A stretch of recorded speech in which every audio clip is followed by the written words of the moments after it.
नमस्कार, मैं नाज़मीन खान और आप देख रहे हैं SPN9 न्यूज़। अविश्वास प्रस्ताव को लेकर राहुल गांधी की चर्चा होती हुई नजर आ रही है। राहुल गांधी की संसद सदस्यता को लेकर सवाल उठ रहे हैं। राहुल गांधी का जिक्र किया जाए तो वो संसद में मौजूद नहीं हो सकते हैं, लेकिन राहुल गांधी को याद किया जा रहा है।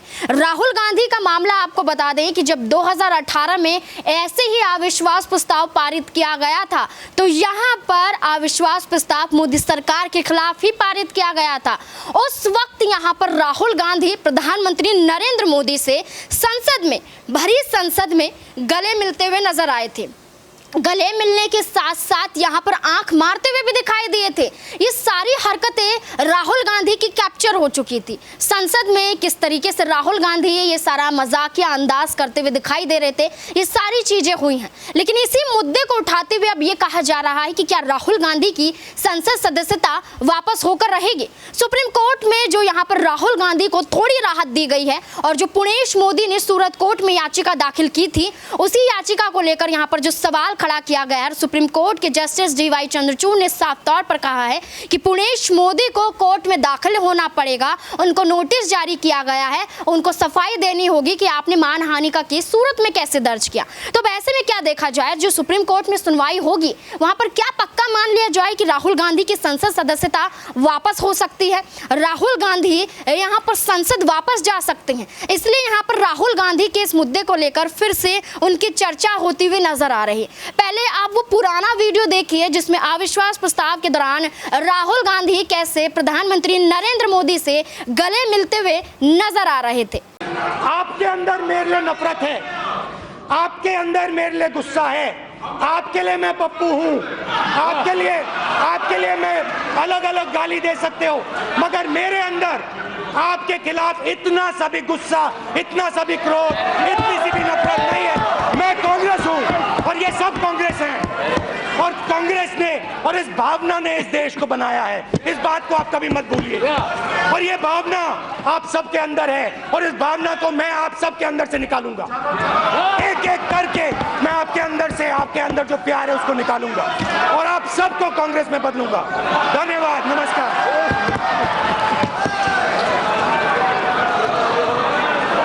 यस निर्मला जी।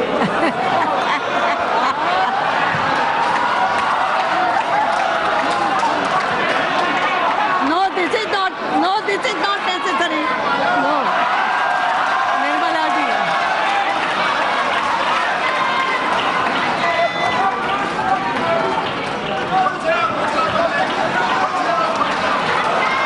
जैसा कि आपने देखा, इसके बाद यहाँ पर अब आपको बता दें कि एक ही मुद्दा उठता हुआ नजर आ रहा है कि राहुल गांधी को यहाँ पर इंसाफ मिलना चाहिए, राहुल गांधी की संसद सदस्यता वापस होनी चाहिए। अब राहुल गांधी को लेकर यहाँ पर इतनी चर्चाएं हो जाती हैं, विपक्ष की बैठक की जाती है, NDA यहाँ पर खिलाफ नजर आता है राहुल गांधी के, लेकिन राहुल गांधी मणिपुर मामले पर बोलते हुए नजर आ रहे हैं। राहुल गांधी संसद ना जाए लेकिन संसद के बाहर बखूबी वहां पर देखे जा रहे हैं कि खड़े हुए हैं। अब ऐसे में क्या कुछ राहुल गांधी यहाँ पर प्रधानमंत्री नरेंद्र मोदी को लेकर कहते हुए दिखाई दे रहे हैं, देखिए इस रिपोर्ट में। मैंने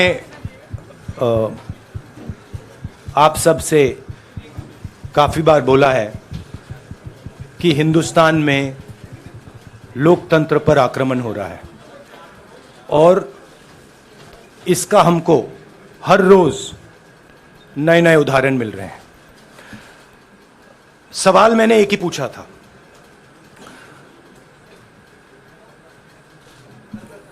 फाउंडेशन पे जाता हूं, अदानी जी की शेल कंपनीज हैं, अदानी जी की शेल कंपनीज हैं, उसमें 20,000 करोड़ रुपया किसी ने इन्वेस्ट किया। अदानी जी का पैसा नहीं है, अदानी जी का इंफ्रास्ट्रक्चर बिजनेस है, पैसा किसी और का है। सवाल यह है, ये जो 20,000 करोड़ रुपए हैं ये किसके हैं? ये सवाल मैंने पूछा।